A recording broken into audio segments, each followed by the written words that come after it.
வடக்கு கிழக்கிலிருந்து காணாமலாக்கப்பட்டவர்களின் உறவினர்கள் சங்கத்தின் ஏற்பாட்டில் சர்வதேச நீதி கோரி சுழற்சி முறையிலான உண்ணாவிரத போராட்டம் இன்றும் 7வது நாளாக யாழ்ப்பாணத்தில் நடைபெற்றது. குறித்த போராட்டம் யாழ் செம்மணியில் கடந்த 25ஆம் தேதி ஆரம்பமாகிய நிலையில் இன்று நண்பகல் 1 மணிக்கு முடிவுக்கு வந்தது. இலங்கையில் நடைபெற்ற உள்நாட்டு யுத்தத்தின் போது நிகழ்த்தப்பட்ட மனித உரிமைகள் மீறல்கள் மற்றும் வலிந்து காணாமலாக்கப்பட்டவர்கள் உள்ளிட்ட விவகாரங்களுக்கு நீதி வேண்டியும் உள்நாட்டு பொறிமுறையை நிராகரித்தும் சர்வதேச விசாரணையை வலியுறுத்தியும் செம்மணி விவகாரத்திற்கு நீதி கோரியும் குறித்த உண்ணாவிரத போராட்டம் ஆரம்பிக்கப்பட்டது. குறித்த போராட்டத்தின் வடக்கில் 5 மாவட்டங்களை சேர்ந்த வலிந்து காணாமலாக்கப்பட்டவர்களின் உறவினர்கள், செயற்பாட்டாளர்கள் மற்றும் பொதுமக்கள் கலந்து கொண்ட நிலையில் போராட்டத்தின் ஆரம்பத்தில் அணியா விளக்கு பகுதியில் சுடரேற்றி மலரஞ்சலி செலுத்தி போராட்டம் ஆரம்பமானது. போராட்டத்தில் கலந்து கொண்டவர்கள் ஸ்ரீலங்காவில் உள்நாட்டு பொறிமுறையை நிராகரிக்கின்றோம், தமிழ் இனவழிப்புக்கும் காணாமலாக்கப்பட்டவர்களுக்கும் போர்க்குற்றங்கள் மற்றும் மனித புதைகுழிகள் குறித்து நாம் சர்வதேச விசாரணைகளை மட்டுமே கோருகின்றோம் உள்ளிட்ட கோரிக்கைகள் முன்வைத்திருந்தனர். இப்போராட்டத்தில் அறிக்கை ஒன்று வாசிக்கப்பட்டு அந்த அறிக்கை மனித உரிமை ஆணைக்குழுவிற்கு அனுப்பி வைக்கப்படவுள்ளமையும் குறிப்பிடத்தக்கது. வணக்கம், எனது பெயர் சிவானந்தன் ஜெனிதா. நான் வடக்கு கிழக்கு வெளிந்து காணாமலாக்கப்பட்ட உறவுகளின் சங்கத்தின் செயலாளராக உள்ளேன். இன்றைய தினம் நாம் சுழற்சி முறையிலான ஒரு உணவு போராட்டத்தை 25ஆம் தேதி தொடக்கம் 1ஆம் தேதி வரை நாங்கள் செய்திருக்கின்றோம். இன்று 7வது நாளாக இப்போது ஆரம்பிக்கப்பட்ட இப்போராட்டமானது மாலை 1 மணி அளவில் நிறைவுக்கு கொண்டு வர இருக்கின்றோம். எனவே நாம் இந்த வலிந்து காணாமல் ஆக்கப்பட்ட உறவுகளுக்கு 2009ஆம் ஆண்டுக்கு பிற்பாடு நாம் சர்வதேச நீதிக்காக தொடர்ச்சியாக போராடி வருகின்றோம். எனவே நாம் இந்த செம்மணி முற்றலிலே இனப்படுகொலைக்கான ஒரு ஆரம்ப புள்ளியாக இருக்கின்ற போது நாம் அந்த இடத்திலிருந்து நாம் நீதி கேட்பதற்காக இன்று இந்த நாளில் ஐக்கிய நாட்டு சபைக்கு நாம் ஒரு அறிக்கையினை சமர்ப்பித்து இந்த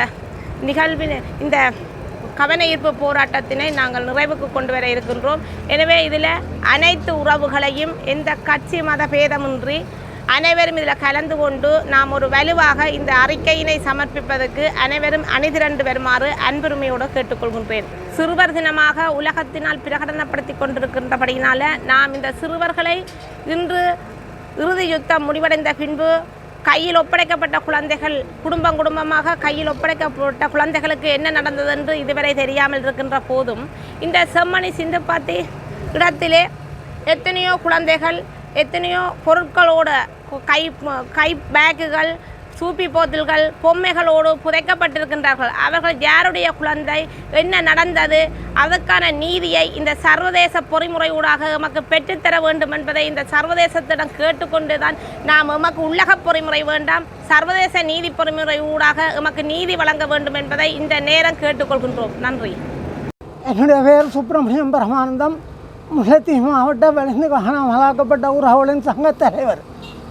நாங்கள் 25ஆம் தேதியிலிருந்து ஐக்கிய நாடுகள் சபையிலே இலங்கை தொடர்பாக காணாமலாக்கப்பட்டவர்களுடைய பிரச்சனைகள் விவாதிக்கப்பட்டு கொண்டிருக்கும் பொழுது இந்த 7 நாட்களும் காலையிலிருந்து மாலை 4 மணி வரைக்கும் உண்ணான் நோன்பிருந்து எங்களுடைய பிரச்சனைகளை சர்வதேசத்துக்கு சொல்வதற்காகவும் எங்களுடைய துன்பங்களை சொல்வதற்காகவும் ஒழுங்கு செய்திருந்தோம்.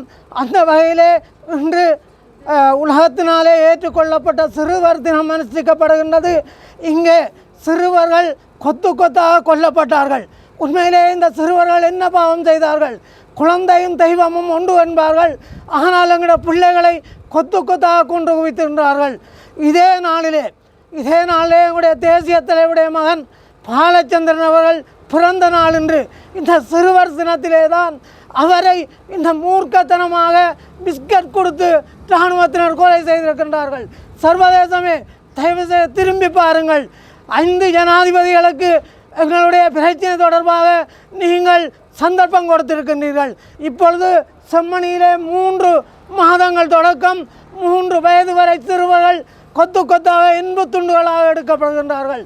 தயவு செய்து பூகோள அரசியலை விடுத்து மனிதாபிமான ரீதியாக தமிழ் மக்களுக்கு கிடைத்த இந்த கொடூரங்களை உங்கள் மனதில் நிறுத்தி எங்களுக்கு உதவி செய்கின்ற நட்பு நாடுகள் அனைத்தும் இங்கே வரப்போகின்ற அறிக்கை எங்களுக்கு சாதகமாக உண்மை நிலையை தெரிந்து கொள்வதற்காக உண்மை நிலையை ஏற்படுத்துவதற்கு எங்களோடு ஒத்துழைக்க வேண்டும். எங்களுடைய துன்பங்களையும் துயரங்களையும் நீங்கள் ஏற்றுக்கொள்ள வேண்டும், பார்க்க வேண்டும். நாங்கள் இந்த சாட்சியங்கள் எல்லாம் அளிக்கப்படுகின்றன. இன்று திருவோணமலையிலே இந்த மாணவர்களுக்காக போராடி கொண்டிருந்த சாட்சியாக இருந்த எங்களுடைய உறவொருவர் உயிரிழந்திருக்கின்றார். அப்படியே நாங்கள் அனைவரும் இறந்து கொண்டிருக்கின்றோம். எனவே இந்த சாட்சியங்கள் இறப்பதற்கு முன்பாக சர்வதேசத்தின் இணைய அரசனை நாடுகள் இந்த அறிக்கையிலே எங்களுக்கு சாதகமான நிலைமை ஏற்படுத்த வேண்டும் என்று மிகவும் பணிவன்புடன் கேட்டுக்கொள்கின்றோம்.